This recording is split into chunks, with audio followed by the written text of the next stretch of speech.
Welcome to Influential Entrepreneurs, bringing you interviews with elite business leaders and experts, sharing tips and strategies for elevating your business to the next level. Here's your host, Mike Saunders. Hello and welcome to this episode of Influential Entrepreneurs. This is Mike Saunders, the Authority Positioning Coach. Today we have back with us Bob Chitrathorn, who's the co-founder of Simplified Wealth Management, and we'll be talking about building your perfect financial house. Bob, welcome to the program. Hey, Mike, how are you doing today? Hey, doing really good. Great to chat with you again. It's always a pleasure to hear your perspectives on these topics because I love how when you can talk to several people about one similar topic, there's so many perspectives. And so building your perfect financial house is a great word picture because isn't it true that, boy, you need a foundation and then what are the walls and you want to have a solid everything. So I'm excited to hear your perspectives on this. But where do you start when you start thinking about that perfect financial house? Obviously, you have to think about the foundation, right? Exactly, Mike. Think of a real house. When it comes to building a real house, your financial house kind of mimics that, right? Let's say, would you start putting concrete on the ground and then they're like, hey, I want to build a wall here and then I'll put a bathroom here. No, you don't do that because then all of a sudden you're knocking down walls and rebuilding, right? So the first step before even putting down that concrete or that foundation is you need to plan for it, right? Yeah. You have architectures, you have people drawing up pictures, you have these written down plans, right? So things aren't just coming out of nowhere. And why do you do that, Mike? Because when you write something down, it's not set in concrete. You don't have to break the concrete apart. You can actually erase it with an eraser and fix it. Huge. I love that you started with that, the blueprint, the architect, the plans. And I would even say this, that if you're building your dream home and you're getting ready to meet with that architect, isn't it true that you've got your dream home plans in your mind? So it's been said, that thoughts are things and what starts in their mind, comes out in the real world. But in reality, you've got to go, hey, hon, let's build that dream house. Wouldn't it be nice if our dream house had, and then here comes the dream house details so that the architect can, put it down on that plan. And the same thing with a financial house for retirement and things. What does your perfect financial house look like? And you got to start with that plan in your mind to then bring it to fruition. Exactly, Mike. Thoughts do become things, right? And to me, I've always believed in that, but I take it one step further, right? Thoughts become things like that dream house, right? Someone asks you, what's that dream house? Well, you start spilling out, it has this many rooms, this bathroom, this kind of backyard, all these things start coming out that you've thought about. But what also happens when your thoughts are becoming things, your things are becoming things, because what? Since I mentioned this pool, now that I see it on this piece of paper, I'd like to actually have a pool slide for my grandkids or whatever it is, right? So, financial house, same exact thing. You have to think about it. You have to kind of figure out what it is that you want in your financial house. What does it look like now? What does it look like 5 years from now, 10 years from now, 30 years from now, right? Do these houses multiply? Do you get bigger houses? Are you upgrading? You kind of want to have as much thoughts into your financial house as you can so that when you do, tell someone about it, a financial advisor or your financial architect, if you will, it allows you to come up with more ideas, more thought processes, and allows them to ask for questions to see how reasonable it is, right? If I told an architect that, hey, I wanted to have a 10-foot water slide, well, I better have a pretty deep pool. Right. Yeah. I may not thought about that. I may have just thought about a shallow end pool. And then also, you want a 10-foot slide by rule and regulations to make things work. You need to have this kind of depth of a pool or this size of a pool. So it kind of makes thought become things and things become things. Well, you know what else it makes me think of when you're describing that? You better have the right people helping you put the plan together, because if you said, I want a 10-foot slide and some other type of architect said, okay, cool, and it's going in the shallow end, if they didn't know the regulations and safety and codes and all that, they're putting something together that's not the best for you. So you better have the right team put in place. Exactly, Mike. Team is very important. And just like a financial house, right? When you have your architect who knows the ins and outs of what needs to be done and how it can be done, that architect is not the perfect person to build every precise piece.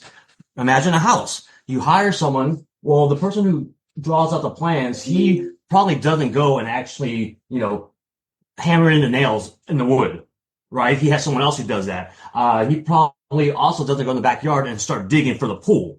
He has a pool Yeah. contractor, a pool expert who does that, and they have their own team. So it's teams upon teams, and it really starts from, the big picture and kind of going from the macro to the micro, and then making sure each team is, a good and reliable team. For instance, right? I am not an attorney.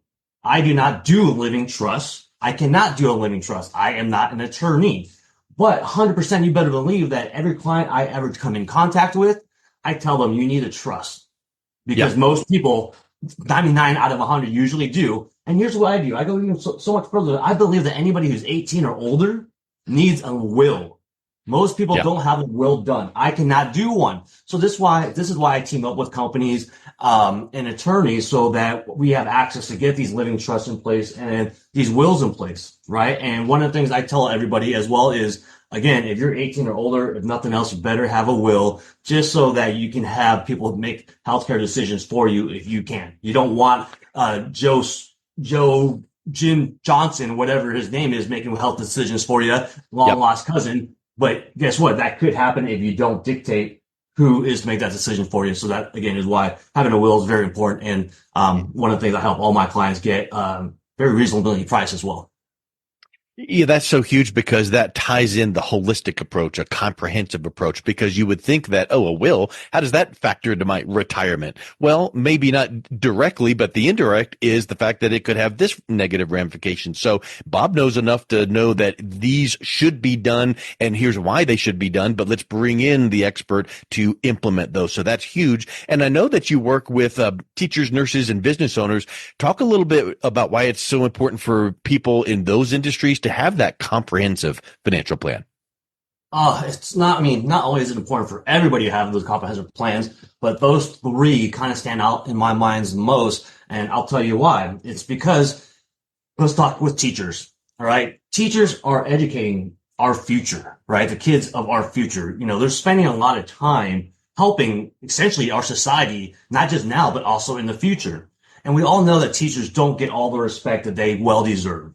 Right. Mm-hmm. And one of the things I've come about to realize is, for us to become a better unit as a society or a world or whatever for us to become a better unit together, is we need to help each other out and look out for each other. And I've come to find out that teachers, actually, I see more often than not, get taken advantage of the most, because what happens is with a teacher is, a lot of them will go to their school and then, they have a retirement plan, and, a couple companies are allowed to come through the red tape, and they'll go into the gym, or they'll say, hey, it's, time to do enrollment, and, they'll enroll into their work retirement plans, usually considered a 403B. Well, what happens there is it's very micro, in the sense that, hey, let's just save money. That's a good thing to do. Granted, it is a good thing to do, but the people who are helping them usually work for specific companies that are on the list that can be used. It's called a vendors list. On that vendors list, there's usually more than 30 different companies. I tell you, probably 90% of the time when I run into a new teacher who is not already a client of mine, one of the vendors they are using is a specialized type of product that it's usually not best for them and pays a very high commission. So that's one of the reasons why it's very important and crucial for teachers to understand the overall big picture. Take a look at what it is you want to get accomplished, but then also make sure that you have someone that's looking into the actual details of what you're using and why you're using it. Because again, when I ask teachers, why do you have this? The story is the same, Mike. Well, because this guy said it's good and it's conservative. Yep. It's kind of like saying, well, we've always done things that way in business. Well, that's not a good answer. You need to know why, and you need to look at it from another perspective and nuances of people in those industries, teachers. And you could probably give examples the same way of nurses or business owners. They've all got needs that might be just a little bit different. And you might implement, still it's a solid, comprehensive financial retirement plan. But because you're a whatever nurse or teacher, we need to do it this way versus that way. So I think someone working with someone like yourself that has that specialized knowledge, I think would be really, really powerful for those people in those industries. Exactly. It's hard to imagine the things that I've been able to do and help clients. I could never have imagined this but they make huge impacts, right? And it's not just about finances; it's also livelihood, and also it's happiness. It's being confident, it's being able to enjoy life, and you don't have this worry over your head. There's just so much to it, and the one place or the one reason most people don't start is because they're afraid to deal with it, and I'm not in a good financial place. Well, guess what? If you're not in a good financial place today, if you don't talk to me, what's going to make it better tomorrow? Yeah, you got it, because it's coming. Tomorrow will come. So I know another aspect of your financial house is plugging up some of the holes that could really leak out, your resources. And one of those holes is taxes. And not that we can control that, but we can prepare for that, or we can mitigate them. But talk a little bit about how to be tax efficient in your retirement plan, and how you use the concepts for the clients that you work with. Yeah. So again, I am not a CPA. I do align myself with very knowledgeable CPAs, right? But if we're talking just about tax planning as a general, when it comes to investment planning and what I can do as a financial advisor in regards to tax planning, there are a few general things that I can talk about. First and foremost, I can have someone, I've seen this happen, right? Someone didn't join in for their 401k. This person was saving $1,000 a month, which is $12,000 a year. They were not saving into their 401k because of the fact that they just never got around it. They didn't want to read the forms. I don't want to say lazy. It's just that it felt like it's going to be too much work for them. So what do? They opened up an investment account, and, they were saving in mutual funds. They understood mutual funds. So they were saving in mutual funds $1,000 a month. Their situation here was, their game plan was to save for the future. They had no needs to use the dollars. It was planned for, 10, 15, 20 years down the road. What they didn't understand is, as their money was growing in these mutual funds, they were paying taxes on the growth. Like you would get an interest rate from a CD or a savings account, you pay taxes on that gain. So they're paying taxes on these gains. So we just had a quick conversation, and I just told them, hey, if you've put into your 401k, that $1,000 is not being taxed. It's going into your 401k before you ever receive it, so it's pre-tax dollars. So your return right there is already a return, right? Whatever your tax rate is, right? So he's kind of getting that. And then on top of that, it grows tax deferred, which means as the money grows, instead of being taxed like it would how it was in his mutual fund, or how a person would have it in the generic savings account, well, now as it grows, it's not being taxed. So the company might even contribute a little bit. Some companies will contribute, right? Many companies will. So there's extra free money. So I did not do anything magical for this person. All I did was, I did not tell him to save more, save less. I just help him understand that, hey, you're already doing this. Let's do it more efficient. So it's going to help you meet your goals sooner rather than later, and add all the extra value to it. And literally, that's just one of the very many things that advisors do. And that's that's so simplistic, but yet so drastic, and makes a huge impact. Yeah. So 401k, that was one area. Where are some other areas that someone might be overpaying on taxes that they might want to be checking into their situation? Yeah. Okay. So let's talk about, again, keeping everything general, right? We don't ever talk about specific products, because every vehicle is different for other people. There's lots out there, but let's kind of paint a picture. Imagine this, Mike. Let's just say that when you retire, you need $100,000 a year. Plain and simple. And let's just imagine that the IRS has a tax rule, the U.S. has a tax rule that says anybody who takes out $95,000 or less has again, I'm just making this up, has a tax rate of 10%. Anybody who brings in more income than $95,000 a year, automatically next tax bracket is 30%. Wow. Yeah. Okay. Now imagine this, regardless of the fact, Mike, you need $100,000. So you get $95,000 taxed at 10%, but you still need that other money, right? To make it up to 100. Well, two things have to happen. We have to account for the fact that you just lost 10% on that 95,000. So we have to make that up to get you to 100, which means we have to take out even more than 5,000. Which triggers the 30%. So you got to factor that in. Yep. And then you have to take out even more, right? To make that all net 100,000. Well, imagine this. Imagine if you had and learned many years before you retired So, for instance, a Roth IRA. A Roth IRA allows you to take money out tax free. So in this Yep. example, you essentially will take out $95,000 out of your taxable income, 401ks, pensions, Social Security, what have you. And after you pay your 10% tax on the 95,000, you would take the rest out of your Roth IRA to get you to that net 100. And then Yep. you're not paying taxes on that Roth IRA. So because you've taken out an extra 5 grand, you're not jumping up into the next tax bracket because it's Yep. not taxable as income. Yeah, and I know that those tax brackets are examples only because who knows what the situation is. Exactly. And tomorrow the tax rates and brackets could change, and the next day they could change. So we know all of that can change, but the concept still remains.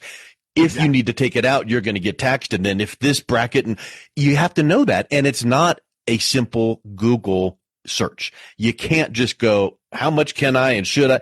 You got to work with someone that knows what they're doing. So when you start working with clients and you're noticing some of these things, what are some of the tax saving strategies that you would recommend? Like you mentioned the Roth IRA. How far ahead of retirement should you be putting that into place for that tax saving strategy? Oh man, I would say yesterday. Yeah. With Why the not at Roth, age 21? Here's an example from a personal side of things. I personally have a daughter who is 24, and I told her, open up a Roth IRA. Well, that's many, many, many years before she retires, but I know the same value that you just described. So yeah, if you don't have it set up today, yesterday, but start as early as possible, right? and if you're listening to this podcast and you're wondering, okay, well, Bob says why or start yesterday. Why yesterday? Well, again, that's a little bit too in depth for a quick podcast. But if you talk to any financial advisor and you ask them why should I have started a Roth IRA yesterday, they can easily run numbers for you 5 years, 10 years, 15 years down the road, and you'll easily understand the concept once shown. And I think that kind of moves into something else I was thinking of is kind of like knowledge. I think that knowledge is power is a fallacy because knowledge is just knowledge. You've got to implement it to get the power. But how can people overcome like their fear of not knowing what they don't know? Like there's so many times people will learn something and go, I had no clue that was a thing. You don't know what you don't know. When they're thinking about retirement and financial planning, how can they overcome that fear and kind of get, empowered with that financial knowledge? Well, Mike, I think you've gone through the same thing as I have that I'm about to talk about here. But again, we both understand we don't know what we don't know. Mention that to someone who's never thought about it, they would agree. Yeah. No one's going to argue they don't know. Everyone's going to agree, yes, they don't know what they don't know. Now, when it comes to financial planning, right, it's a hurdle because you think this is the best thing to do. This is safe, this is that, or whatever it is. Again, remember, you don't know what you don't know. Now, when you're asking me, hey, you know what, if they realize they don't know what they don't know, what helps them get to the next step? What's going to make it more confident for them to get to the next step? Well, just look at your own life, right? Think about something. And one of the easiest things that I used to relate to clients is this. If you knew now, right, and you were able to know that 10 years ago when life had been different. Yeah. Most people would say, it's kind of like knowing the end of the 10 years movie. ago, what I know now, life would be different. Yep. Well, that's just talking about a random thing, whatever that may be. Now apply that to finances. Same thing's going to hold true. It gives you peace of mind because you've put some things into place and you know that as long as those things, move in the direction that they're intended, they're going to execute right. And it kind of gives you a little bit of that fear relief and gives you peace of mind.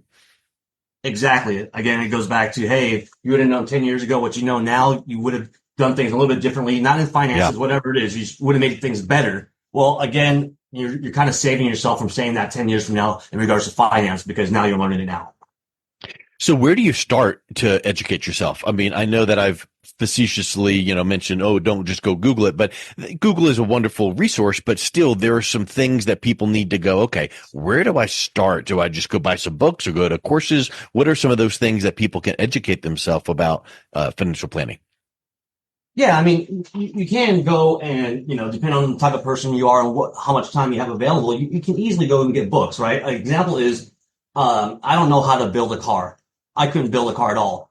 But I think that if I had a book, I could read books and, follow some guides and might not be able to make a really nice car, but I think I could probably build something that runs for a little bit, right? Well, I kind of feel like finance is the same way. If you don't know how to build a car, because that's not what you do, well, learning all about finance is going to be difficult too, because some people spend years learning these things. For instance, I got my BS in finance, my BS in real estate. I've been a financial advisor for over 20 years, and I am still learning things. I still go to continuing education. I still go to educational seminars and webinars, and I've learned Yeah. things that I didn't know before. I'm continuously learning. So, going to a book, yeah, it can give you some sort of good foundation that maybe you can ask someone when they're building your car and know a little bit about. But I just don't know if you're going to get enough information so that you can actually build your own car. Or in this situation, build your own financial house, because there's lots of things out there that you just haven't experienced and that you may never experience because that's not what you do for Yep. a living. I'm with you on the building a car. I can drive it, but I couldn't turn a wrench to fix anything to save my life. But it made me think of something. We can go online or read books about working out, gaining 20 pounds, losing 20 pounds, nutrition, diets, but sometimes that provides confusion. But if you were to work with a personal trainer and say, okay, I'm going to take you to the gym. I'm going to show you what to do. I'm going to help meal plan. I'm going to actually come and cook the meals for you. And I'm going to show up at your doorstep 4 mornings a week. That accountability, that encouragement, that knowledge is going to really, really give the results. So I think that ties into, you need to have the education, but you need to be getting the education from someone that knows what they're doing and is going to hold you accountable and help you get it implemented, right? Exactly. I love that personal trainer analogy because it applies specifically to me in the sense that, hey, Mm-hmm. I want to get in better shape. I want to do better. So, I work from home part time, right? So it's kind of funny, but when I'm working from home, anytime I leave my home office, I'll go do 10 or 15 pounds real quick. If I'm about to go to the bathroom, I'll do that real quick just because I Yeah. want to get in better shape. I know that's doing something Yeah. because it does help. It's better than nothing. But I also know in my core, if I hired a personal trainer, that I would get in better health, better shape, muscular, what have you, a lot quicker. Quicker. Yeah. But here's the thing. As of right now, that's not something I really want to do. I just feel like I don't have time for it, this and that. And I have to make peace with it, that I am not going to be in the best shape that I possibly can be. And that's my choice, my decision. Finances is the same thing. It's your decision. If you don't want to take the time to work on your finances, then you better be okay with your finances being the way they are and staying the way they are. Yeah, maybe they'll improve a little bit here and there, which is still great, but it's up to you. If you really want to, get trimmed or really want a great financial plan, you got to take the steps to do something and move forward. And again, it's just getting that advisor or that trainer, that coach. I like to be more of a teacher when I coach, and I tell people, hey, if you want to learn anything about finances, send me an email, give me a call. I mean, I love talking to people. I love educating people. If nothing else, that's going to help you. Yeah. And it also makes me think as well about, if you were, the old engineering phrase, IFTTT, if this, then that. If I continue doing things the way I'm doing physically or financially, where's it going to lead? So if you really sit down and go, okay, let me talk to someone at least to say, here's my financial situation now at age X. What's it going to look like when I get to retirement age of Y?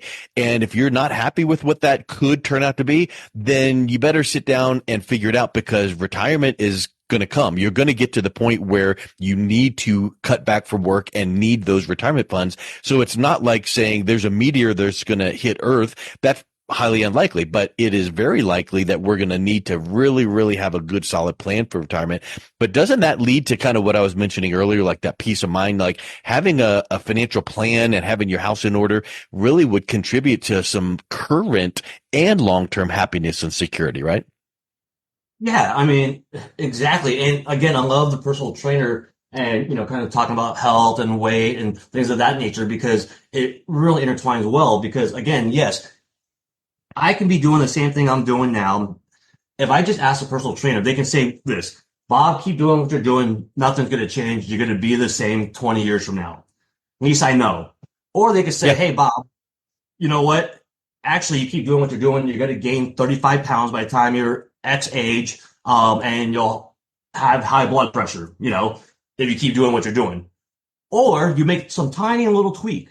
It's not going to make you buff, Bob. It's not going to put you in the best health, but you make one tiny little tweak that doesn't really sacrifice your lifestyle whatsoever. And let's just call that tweak, Hey, Bob, instead of adding 5 drips of salt on your food every time you do it, add 3. It's not going Yeah. to really change the taste of your food, right? Food already has salt anyway. I'm just going from 5 to 3. Boom. Now the trainer says, now you won't gain weight and you won't have high blood pressure. Again, we can't, guarantee the future, but hey, that's a very small tweak that he taught me that's not changing my lifestyle at all. And guess what? It's giving me more peace of mind already. Now imagine I picked his brain like, well, hey, Mr. Trainer, what if I actually want to lose 5 pounds and I want to actually do this? They'll give me more little tiny things to tweak. All these little Because tweaks. they're customizing it for you based on their broad knowledge of the industry. And the same thing goes with, like what we were saying earlier about nurses, teachers, business owners. Financial planning and retirement planning is broad, but when we can dial it into that specific person, now it really comes to life and the power really is evident. Yeah, and what's great about it is, you know, Dave Ramsey talks about baby steps, and if you listen to his podcast, you'll hear people that had so much in debt and now they're out of debt, and all they did was take little tiny baby steps, right? Yeah. Life is a bunch of steps and little tiny tweaks. Now, I can give someone 20 financial tweaks that's going to change their whole life and make it so much, allow them for a lot more opportunity, but 20 tweaks might be a lot. That's just going to cause them to freeze and probably do nothing. Just do little tiny tweaks at a time, and then all of a sudden, years down the road, you've done 15 tweaks and it doesn't feel like you've done any tweaks because it's just so natural. Because there's like the compound effect. One little thing built upon the other, but not one of the steps was so overwhelming that you just got frustrated. They were just tiny. And I think that's a great analogy. So Bob, let's wrap up with this. Where does someone start? What steps can they take to start building that financial house properly? What resources or tools do you recommend for, kind of continuing their education? Where's kind of like a little quick 3-step plan to move forward? Yeah, the easy 3-step plan to move forward is one, I would say be realistic and take a look at your situation, right? You don't need to call a financial advisor. You don't need to call anybody for this. Just take a look at your situation and are you happy? Are you okay with your situation? Can you maintain this for the next 20 years and still be happy? Or what if it gets a little bit worse? Are you still going to be happy? Because you have to plan for things to get a little bit worse, right? That's just how I work in kind of a worst case scenario. So, if you're floating in debt and you're okay with it, what if you had another $5,000 in debt and had to pay that much more per month 5 years down the road? Are you okay with that? Find out where you are, what you're okay with, and what you're not okay with. If you're not okay with your current situation, figure out what it is that you want. Very simple. Someone could be, you know what? I have $15,000 in credit card debt. I'm paying $500 a month towards that. I pay off my credit card, but then it comes back. It always seems to revolve around $15,000. I don't want that. Okay, now you know you don't want that. Figure out how you get to the next step so you don't have that.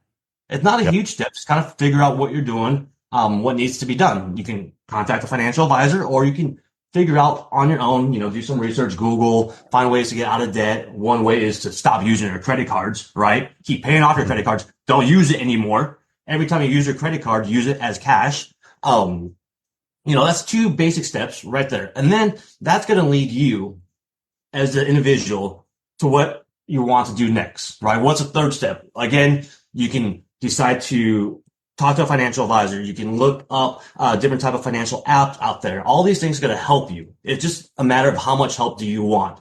But the easiest way to start, right, that I find gets people going is taking a look at your current situation. Yep. Are you happy with it? If you're not, why not? What would change it so that you are happy? Likewise, if you're already happy with your financial situation, you're making great money, you have lots of money saved, you actually think you could retire today if you wanted to, right? That's fine. But then also take a look at what would it take to make you feel more confident than you do today about your finances. Either which way you look at it, it's going to prompt you to do something. Whatever it is you do, little steps, big steps, call somebody, don't call somebody, whatever it is that you do, it's going to help improve your situation. If nothing else, it's going to make you feel better about your situation because you're trying to do something about it. Yep. I love it. Well, Bob, it's been a real pleasure learning from you. Great pieces of advice for those baby steps and getting educated. If someone is interested in learning a little bit more about you and how to reach out and connect with you, what's the best way they can do that? Oh, very, very simple. You can go to my website, plenty of ways to connect with me there, which is planwithbob.com. You can always send me an email, bob@simplifiedwealth.com. I just recommend going to the website, planwithbob.com, get my info there. And again, don't hesitate. If you just have generic questions or you think that, hey, you know what, this person, Bob, will not want to help me because I'm very, I just have this to deal with or work with. Don't be your own hurdle, right? Yep. Ask. I'm here to help. I love it. Well, Bob, thank you so much for coming back on. It's been a real pleasure talking with you. You too, Mike. I hope you have a great day and talk to you soon. You've been listening to Influential Entrepreneurs with Mike Saunders. To learn more about the resources mentioned on today's show or listen to past episodes, visit www.influentialentrepreneurssradio.com.